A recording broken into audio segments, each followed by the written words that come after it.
I now request Mr. Gopal Srinivasan to kindly say a few words.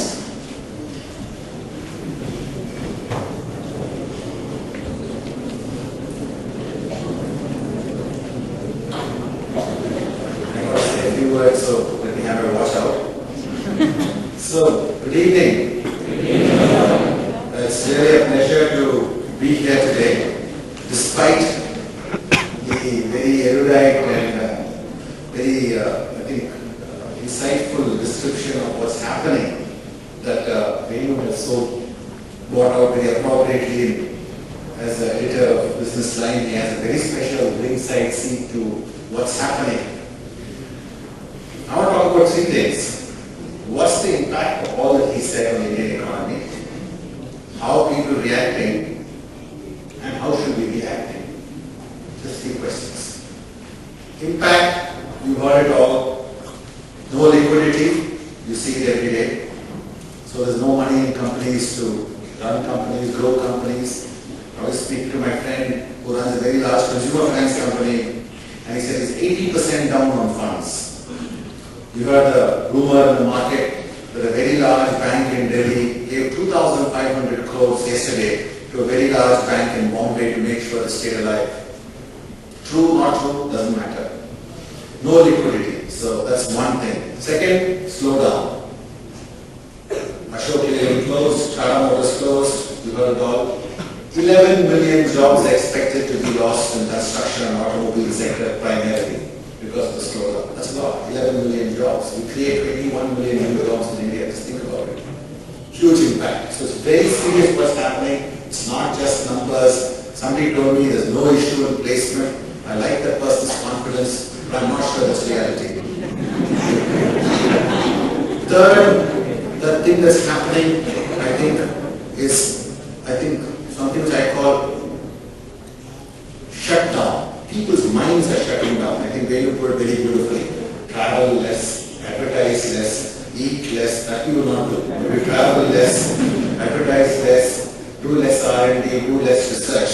It's a kind of mindset of flight, of fear, fight or flight. So basically, just go into your shell like a tortoise, pull your legs, head inside, because you just want to kind of blast this up. It's like the cockroach or the tortoise mindset. And the worst, people feeling depressed, no jobs, you feel resentful every evening when you go home. It happens a lot to business people, and happens a lot of people who have jobs. And then you have something called meltdown.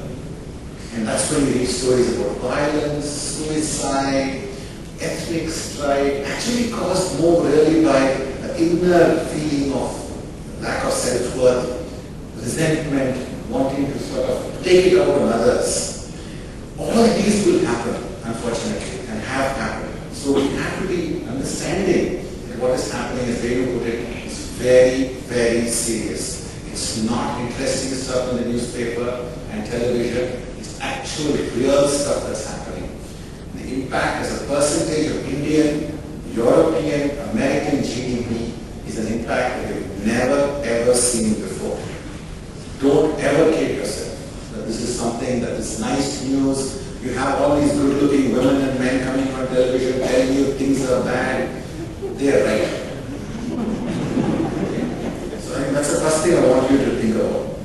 Reaction. So what are people doing? Guys, this is 2008. The first time I saw a meltdown, I was still in Loyola College. 1979, 1978. Remember the meltdown? Most oil crisis. Not born? So, fortunately I was. So I was like a good student. And that was the first crisis. When Carter used to have fireside talks about what's happening about oil and oil crisis, and Iran, and all those things. Shah of Iran fled, and Khomeini took over, and so on. So companies have a standard formula. This they know absolutely well. The first thing they will tell you is cash is king.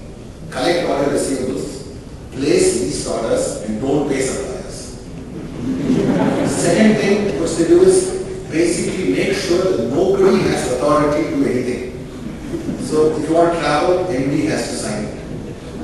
If you want to go to a course, well, don't even ask.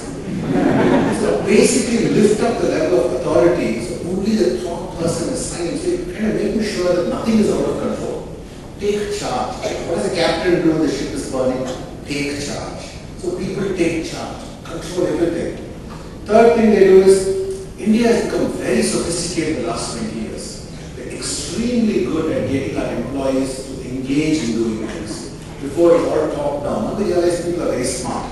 So we have quality circles, innovation circles, Six Sigma programs, because we know that people are very bright and we realize that we hire people not for their hands and feet, but for their brains. So all these innovation engines of the company now are turned and said, go cut cost, go reduce inventory, go reduce freight costs. Companies start finding very innovative ways to actually reduce cost. And that's something Indians will do extremely well, and will actually benefit enormously in terms of competitiveness in the long term.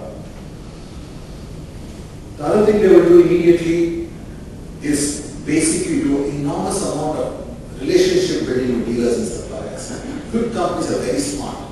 They realize if you don't pay suppliers at this point in time, or if you don't pay them without telling them, we get into trouble. So they bring suppliers together, talk to them, explain the problem, say, can we commonly find solutions? They'll actually find very interesting common solutions.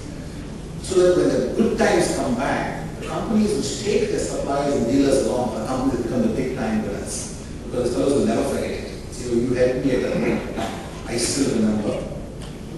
I can never forget one entrepreneur in Chennai 2 years ago called me one day and said, you know what, I need 1 crore of rupees. And this is why I need it. I said, pick up a check. He said, don't you need any papers? I said, no, I don't need any papers. It's fine, take 1 crore. That person was in great trouble. I know he's a very good person.